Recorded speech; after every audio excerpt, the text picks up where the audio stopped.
शरद ऋतु पर निबंध। वर्षा ऋतु की समाप्ति के बाद शरद ऋतु आती है, जिसे हम ठंड का मौसम भी कहते हैं। रामायण में जब भी श्री राम जी को 14 वर्ष का वनवास हुआ था, तब जब वो वनवास समय पंचवटी में थे, उस समय वर्षा ऋतु का वर्णन कुछ इस प्रकार करा था। वर्षा विगत शरद ऋतु आई, लक्ष्मण दखहूँ परम सुहाई। फूले कास सकल मही छाई, जनु बरसा कृत प्रगट बुढ़ाई। इसका तात्पर्य यह इस प्रकार है। श्री राम जी लक्ष्मण जी से कहते हैं, हे लक्ष्मण, देखो वर्षा बीत गई और परम सुंदर शरद ऋतु आ गई। फूले हुए कास से सारी पृथ्वी छा गई, मानो वर्षा ऋतु ने कास रूपी सफ़ेद बालों के रूप में अपना बुढ़ापा प्रकट किया है। हमारे देश भारत में रामायण और महाभारत काल से लेकर अब तक शरद ऋतु का वर्णन बहुत ही सुंदर तरीके से कवियों ने, महाकवियों ने और स्वयं श्री राम जी ने भी करा है। हमारे देश में विभिन्न प्रकार की ऋतु आती और जाती हैं, जिसमें शरद ऋतु, वर्षा ऋतु, ग्रीष्म ऋतु जो क्रमानुसार आती और जाती हैं। ठंड का मौसम बारिश के मौसम के बाद आता है। नवंबर से लेकर फरवरी तक हमारे भारत में ठंड का मौसम रहता है, लेकिन ठंड तो अपना असर दिसंबर और जनवरी महीने में ही दिखाती है। दिसंबर और जनवरी में तो इतनी ठंड रहती है कि लोग ठिठुरने लगते हैं।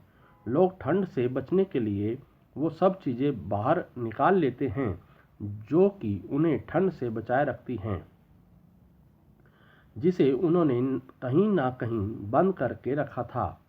उसमें स्वेटर, ओवरकोट, मफलर, दस्ताने, वो सभी कुछ जो ठंड से उन्हें बचाए, वो सब वो बाहर निकाल लेते हैं। इसके साथ ही गर्मी पहुंचाने वाले वो सभी सामान जैसे सिगड़ी, हीटर या आग जलाने आपको इस ठंड से बचाने की कोशिश करते हैं और कुछ ना कुछ उपाय करते हैं ताकि वो इस ठंड से बच सकें। ओवरकोट और ऊनी वस्त्रों से लोग अपने आप को सुसज्जित होने के लिए विवश हो जाते हैं। इस कड़कड़ाती ठंड से हम तो ठिठुरते ही हैं, साथ ही जीव जंतु को भी राहत नहीं मिलती है। मनुष्य जहाँ गर्म कपड़ों के लबादे ओढ़े धूप में बैठे रहते हैं, वहीं पक्षु भी सुस्त हुए धूप में लेते रहते हैं।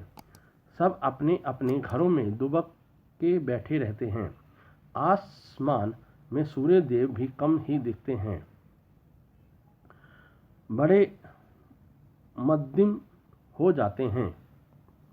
उनकी गर्मी को मानो ग्रहण लग गया हो और बदने तो उनकी रही सही शक्ति भी छीन ली हो, जिसकी वजह से और ठंड लगती है। ठंड के मौसम में दिन और रातें लंबी होने लगती हैं।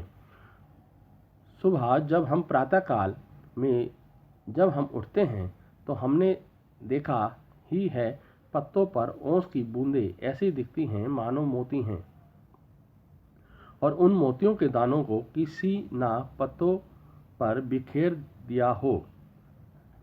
छोटे बच्चे भी ठंड के मौसम का मजा लेने के में पीछे नहीं हटते हैं। अपने मुंह की भाप को निकालकर मस्ती करते हैं। उन्हें लगता है जैसे धुआं उनके मुंह से निकल रहा। हमें ठिठुरते हुए भी हमें अपने सारे काम करना पड़ता है। कुछ लोग सुबह सुबह ही आग जलाकर बैठ जाते हैं और हाथ तापते हैं, पर यह सर्दी इतनी लंबी है कि आग का भी कोई असर नहीं होता है। लोग गुनगुनाती धूप का आनंद लेना चाहते हैं, पर यह शाम जल्दी ही आ जाती है और धूप जल्दी चली जाती है। पक्षी भी जल्द ही अपने अपने घरों में भाग जाते हैं। गाय भी गौशाला में दुबक कर बैठी रहती है। गृहिणियां अंगीठी का शरण लेती हैं। वृद्ध मोटे कंबल ओढ़ लेते हैं। सभी अपने अपने घरों में जल्दी ही आ जाते हैं और ठंड से अपने आप को बचाते हैं। शीतलहर की मार किसी पर भी भारी पड़ सकती है, इसलिए सब अपने घरों में ही रहना पसंद करते हैं। इस मौसम में इस ठंड के मज़े के साथ ही खाने का मज़ा भी कुछ और ही होता है। इस मौसम में सब तरह की सब्जियां और फल आने लगते हैं। सब्जियों में बंद गोभी, सेम, मटर, आलू, गाजर, मूली, लौकी, सब तरह की सब्जियां आने लगती हैं। सभी लोग अपने अपने घरों में इसको खाने के लुत्फ उठाते हैं, जैसे मूली आलू के पराठे, गाजर का हलवा, भजिए, मगोड़े। ऐसी कोई भी चीज़ें नहीं बचती जिसे खाने में इस मौसम में मज़ा न आए। साथ ही फल भी बहुत आते हैं जिसे लोग बहुत चाव से खाते हैं। तिल गुड़ भी बहुत आता है। गुड़ और गन्ने शरद ऋतु की ही देन है।